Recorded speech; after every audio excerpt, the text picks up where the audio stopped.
ద్వారా ప్రభుత్వాన్ని రిక్వెస్ట్ చేస్తున్నా. రీసెర్చ్ ఇన్స్టిట్యూట్ రావడం ద్వారా దాదాపుగా ఇప్పుడు 24 దేశాల్లో ఈ ఆయుర్వేద ప్రాక్టీసెస్ అన్నీ కూడా అమల్లో ఉన్నాయి అధ్యక్ష. అభివృద్ధి చెందిన అనేక దేశాల్లో కూడా ఆయుర్వేదిక్ వైద్య విధానాన్ని పాలసీగా తీసుకోవడం జరిగింది. దాదాపుగా $14.4 బిలియన్ వ్యాపారం కూడా ఈ ఆయుర్వేదిక్ మెడిసిన్స్ మీద జరుగుతుంది అధ్యక్ష. ఈరోజు భారతదేశంలో ఉన్నటువంటి అనేక మెడిసినల్ ప్లాంట్స్ నుంచి వస్తున్నటువంటి ఎక్స్ట్రాక్ట్స్ అన్నిటి కూడా అభివృద్ధి చెందుతున్నటువంటి దేశాలకు వెళ్తున్నాయి అధ్యక్ష. ఈ క్రమంలో నేను ఒక రిక్వెస్ట్ కూడా ప్రభుత్వానికి చెప్తున్నాను అధ్యక్ష. మెడిసినల్ ప్లాంట్స్ని పెంచడం కోసం ప్రభుత్వం కూడా చర్యలు తీసుకోవాలా. అది కూడా ఆయుర్వేదిక్ ప్రోడక్ట్స్ సంబంధించినటువంటి మెడిసినల్ ప్లాంట్స్ని మనం ప్రమోట్ చేయడం ద్వారా మనం రేపు భవిష్యత్తులో రీసెర్చ్ ఇన్స్టిట్యూట్స్కి అదేవిధంగా వైద్య అవసరాలకు కూడా తీర్చే అవకాశం ఉంటుందని మీ ద్వారా ప్రభుత్వాన్ని కోరుతున్నాను అధ్యక్ష. రెడ్డప్ప గారు మాధవి రెడ్డి గారు. అధ్యక్ష, కడపలో హోమియోపతి కాలేజు 1982లో ఏర్పడింది అధ్యక్ష. ఇందులో ప్రతి సంవత్సరం 30 మంది విద్యార్థులు తీసుకుంటా ఉన్నారు. ఇప్పటి వరకు 1260 మంది విద్యార్థులు దీని నుంచి పాస్డ్ అవుట్ అయ్యి డిగ్రీ తీసుకొని బయటికి వెళ్ళడం జరిగింది అధ్యక్ష. ఇందులో పీజీ కూడా మొదలు పెట్టారు అధ్యక్ష 2016వ సంవత్సరంలో. కానీ అధ్యక్ష, ఈరోజు 45 బెడ్లున్న ఈ కాలేజ్లో టీచింగ్ స్టాఫ్ 44 మంది, అందులో 31 మంది వేకెంట్ పోస్టులు ఉన్నాయి అధ్యక్ష. అలాగే 13 మంది మాత్రమే ఈ కాలేజ్లో పనిచేస్తూ ఉన్నారు. అలాగనే అధ్యక్ష, నాన్ టీచింగ్ స్టాఫ్ 26 మంది ఉంటే ఇప్పుడు పనిచేస్తున్న వాళ్ళు 11 మంది మాత్రమే అధ్యక్ష. మీ ద్వారా మంత్రి గారి దృష్టికి తీసుకెళ్తున్నాను అధ్యక్ష. చాలా స్టాఫ్ లేక కాలేజ్ ఇబ్బంది పడుతోంది. అలాగనే మా దృష్టికి వచ్చిన విషయం ఏంటంటే అధ్యక్ష, సెక్యూరిటీ కోసం కూడా వాచ్మెన్ కూడా పెట్టలేని పరిస్థితిలో కాలేజ్ ఉంది అధ్యక్ష.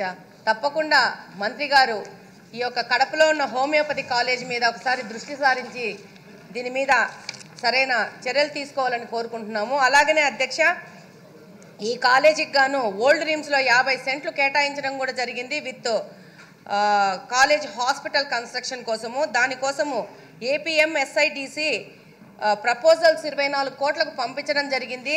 కానీ ఫండ్స్ ఏవి శాంక్షన్ కాలేదు అధ్యక్ష. ఇవి మంత్రి గారి దృష్టికి తీసుకెళ్తున్నాను అధ్యక్ష. Thank you. మంత్రి గారు. ధన్యవాదాలు అధ్యక్ష. గౌరవ సభ్యులు మురళీమోహన్ గారు ఈ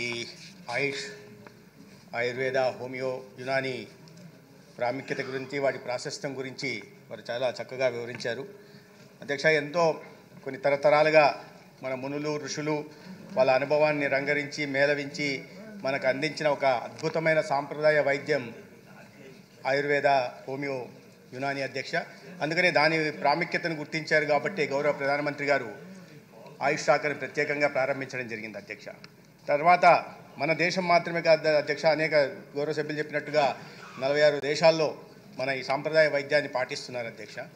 చివరికి యోగా ప్రాముఖ్యత గురించి ప్రపంచ దేశాలు తెలుసుకుని జూన్ 21 180 దేశాల్లో యోగా దినంగా నిర్వహిస్తున్నారంటే ప్రపంచం ఇవాళ మన సాంప్రదాయ వైద్యానికి ఇస్తున్న ఇంపార్టెన్స్ ఏందనే విషయాన్ని అర్థం చేసుకోవాలి అధ్యక్ష. అయితే దేశంలో ప్రపంచమంతా మన సాంప్రదాయ వైద్యం వైపు ఆకర్షింపబడుతుంటే మన రాష్ట్రంలో మాత్రం ఆ పరిస్థితులు చాలా భిన్నంగా ఉన్నాయి అధ్యక్ష. ఉదాహరణకు చెప్పాలంటే ఇప్పుడే చెప్పారు, ఎక్కడ చూసినా కొరత ఉంది, సిబ్బంది కొరత ఉందని. ఇన్ని డిస్పెన్సరీలు, ఆయుర్వేద కేంద్రాలను మూతవేయాల్సిన కారణం ఏంటంటే గత ప్రభుత్వం 5 సంవత్సరాల పాటు ఈ విభాగాన్ని పూర్తిగా మర్చిపోయింది అధ్యక్ష. వైద్య శాఖలో ఒక భాగమైన వీటి మీద సమీక్షలు కూడా నిర్వహించేవారు కాదు గతంలో ఉన్న ముఖ్యమంత్రి గారు కానీ లేదా సంబంధిత మంత్రి అనే విషయాన్ని నేను ఈ సభకు తెలియజేస్తున్నాను అధ్యక్ష. ఈ మారిన పరిస్థితుల్లో కూటమి ప్రభుత్వం వచ్చిన తర్వాత గౌరవ ముఖ్యమంత్రి గారు ప్రత్యేకంగా వీటి మీద సమీక్ష నిర్వహించి దాంట్లో ఉన్న లోటుపాట్లను, కొరతలను గుర్తించి వాటిని తీర్చాల్సిందిగా వారు ఆదేశించడం జరిగింది అధ్యక్ష. రాష్ట్ర వ్యాప్తంగా చూస్తే అధ్యక్ష, ఆయుష్లో 327 ఉద్యోగాలు క్యాడర్ స్ట్రెంత్ ఉంటే 64 ఖాళీలు ఉన్నాయి అధ్యక్ష. హోమియోపతిలో 190 అయితే 62 ఖాళీలు ఉన్నాయి అధ్యక్ష. యునానీలో 73 అయితే 31 ఖాళీలు ఉన్నాయి అధ్యక్ష. పారామెడికల్లో, ఆయుష్లో పారామెడికల్లో అయితే ఆశ్చర్యపోయే సంఖ్యలు అధ్యక్ష. 361 మంది శాంక్షన్ స్ట్రెంత్ ఉంటే 252 ఖాళీలు ఉన్నాయి అధ్యక్ష. 70% ఖాళీలు ఉన్నాయి అధ్యక్ష. మొత్తంగా చూస్తే 1087 శాంక్షన్ స్ట్రెంత్ ఉంటే 458, అంటే దాదాపు 50% ఖాళీలు ఆయుష్ శాఖలో ఉన్నాయి అధ్యక్ష. వాటిని సరిచేసే ప్రయత్నం చేస్తున్నాం అధ్యక్ష, సరిచేసే ప్రయత్నం చేస్తున్నాం. ఇవాళ నియామకాలు కూడా చేపడుతున్నాం. మనం వచ్చిన తర్వాత 188 పోస్టులకు గాను notification Andhra Pradesh public service commission ద్వారా ఇవ్వడం జరిగింది. నియామకాలు కూడా దాంట్లో చేయడం కూడా జరుగుతోంది అధ్యక్ష. మెడికల్ ఆఫీసర్లు 72 వాటికి నోటిఫికేషన్ ఇవ్వగా 62 మంది సెలెక్ట్ అయ్యారు అధ్యక్ష. మెడికల్ ఆఫీసర్లు హోమియోలో, అది ఆయుర్వేద, ఇది హోమియోలో 53 అయితే 52 మంది సెలెక్ట్ అయ్యారు. అదేవిధంగా మెడికల్ ఆఫీసర్లు యునానీలో కూడా 26 గాను 15 మంది సెలెక్ట్ అయ్యారు. ఈ రకంగా 188 పోస్టులకు కూడా నోటిఫికేషన్ ఇచ్చి పటిష్టపరిచే దిశగా ప్రయత్నం చేస్తున్నాం అధ్యక్ష. ఇక్కడ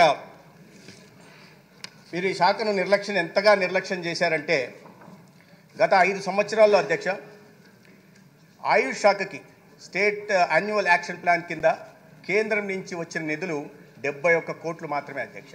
ఎందుకంటే ఈ రాష్ట్రం నుంచి ప్రతిపాదనలు పంపే ప్రయత్నం చేయలేదు, నిధులు రాబట్టే ప్రయత్నం చేయలేదు.